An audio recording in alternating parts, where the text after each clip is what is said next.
Now, we have a lot to get to now. So here now is Bogdan Aurescu. He is the Romanian Minister of Foreign Affairs. Foreign Minister Aurescu, thank you so much for being here. So I want to start with the fact that Romania shares one of the longest borders in terms of a NATO country with Ukraine. You've seen an influx of refugees over the past few weeks, as many have.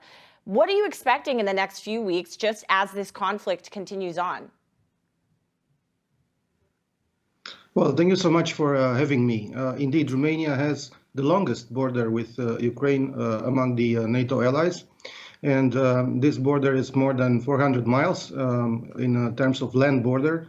And indeed, we had by now more than 500,000 Ukrainian refugees entering Romania. More than 80,000 stay in Romania as we speak. And this created indeed a great burden on the Romanian authorities. But with the help of the civil society, NGOs, and regular Romanians, we managed very well to cope with this crisis. We tried to create the best conditions for them to enter Romania. And for that, we have waived visa requirements. We have waived COVID-related quarantine measures. For those who are staying, we have created conditions for them to be accommodated, to receive food, free health care, for the students to be enrolled in the Romanian education system. And we have created even hotlines in Ukrainian language for the refugees in order to be able to understand the conditions for entry and for stay in Romania. As far as the situation in Ukraine is concerned, unfortunately, the conflict continues.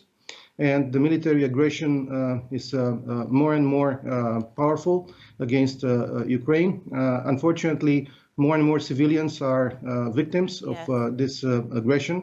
And this runs counter to the international law norms, especially the international humanitarian law, which forbids the attack against civilians and civilian objectives. Right. And also, unfortunately, the rounds of negotiations which have taken place by now between the Ukrainian and the Russian diplomats failed to bring concrete results. And of course, this is understandable since the conflict continues. It is very difficult to reach a solution while the conflict continues and the fights are going on. And Minister Aurescu, I want to ask specifically too about the refugee situation again, because you mentioned a lot of the things that Romania is doing, but a neighboring country, Poland, has asked the EU for more assistance considering how many refugees are flowing into other countries.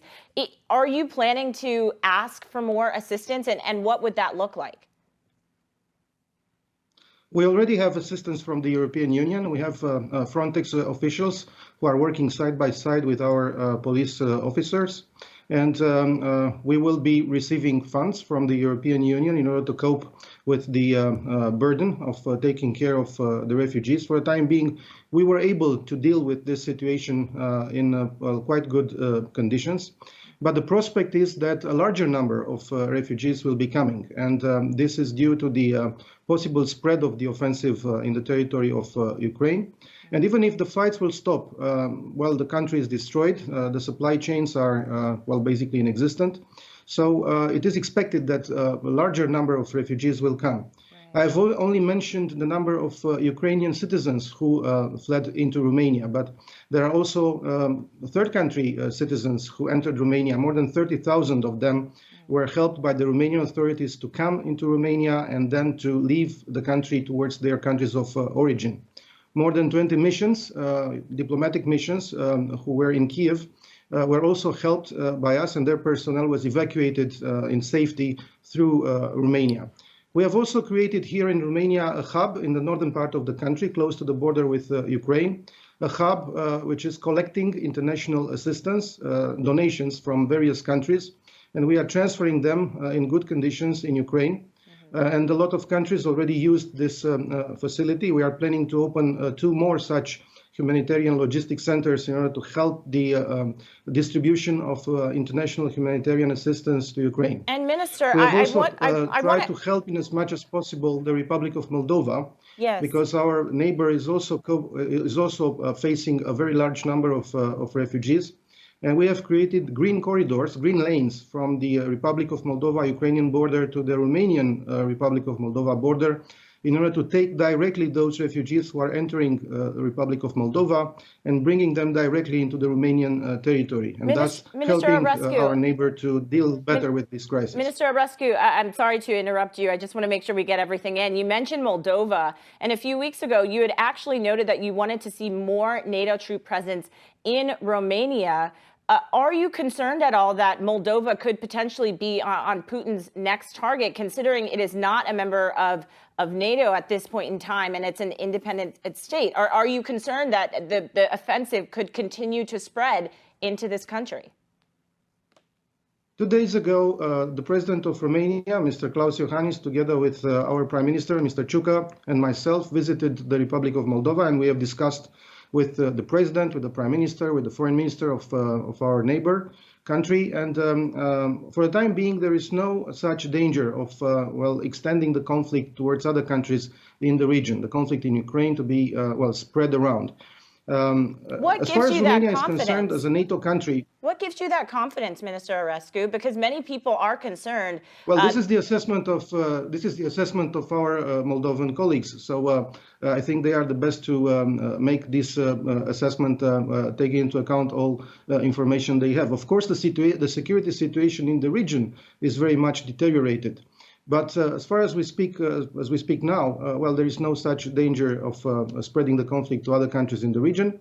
As a NATO country, you have asked me about what we would like in terms of reinforcement of the NATO presence here. And indeed, Romania, as a country placed in the southern part of the eastern flank of NATO, would like to see more NATO troops on our territory because indeed the security situation in the region changed radically. And the posture of deterrence and defense of NATO on the eastern flank needs to be reinforced. We have asked for a consistent consolidation of this posture, and there are steps which are taken by NATO in that regard. We have asked for a speedy creation of a battle group of NATO on the territory of Romania. Next week, we will participate in the NATO summit in Brussels, and we will discuss about these issues. This is one of the elements, the topics on the agenda of the summit. Certainly. And we hope to see resolute decisions of the alliance in that respect. Certainly. And we know the U.S. President Biden will also be traveling there for that particular summit. When you mention NATO, I mean, over the past few weeks, we've seen a number of incidents involving drones. We're going to be speaking to a drone expert in a few minutes. And drones have entered into NATO territory in Romania, also in Croatia. How does NATO plan to respond if this spillover does happen, whether intentional or unintentional? What is the response? Because then that would be provoking Article 5. Well, according to the information that we have by now, these incidents were what they are. So incidents, and there was no intention to send these drones in the territory of NATO countries. But indeed, it takes more coordination at the level of the alliance in order to cope with such situations. As far as the drone which entered the Romanian space towards Croatia, it only crossed the Romanian territory for less than 3 minutes. So for us, it was very difficult to intercept that drone. And the other incident was indeed just an accident, according to our information available right now. But indeed, we need more coordination at NATO level, also as far as this kind of incidents are concerned. What would you say is top of the agenda in terms of more coordination with NATO countries? Well, we have to discuss what are the protocols, the procedures for identifying such drones. I think it's a matter for the military to discuss. And of course, this is already being discussed within NATO following those incidents. But what is important now on the agenda of NATO, and especially on the agenda of the next NATO summit in Brussels, is that we discuss about the assessment of the current situation in Ukraine, the prospects for ending the war, and also what kind of assistance we can further provide to Ukraine, and of course to discuss about measures to consolidate consistently the eastern flank as far as the posture of deterrence and defense on this part of the alliance. Right. Romanian Foreign Minister Bogdan Aurescu, live for us in Romania. Thank you so much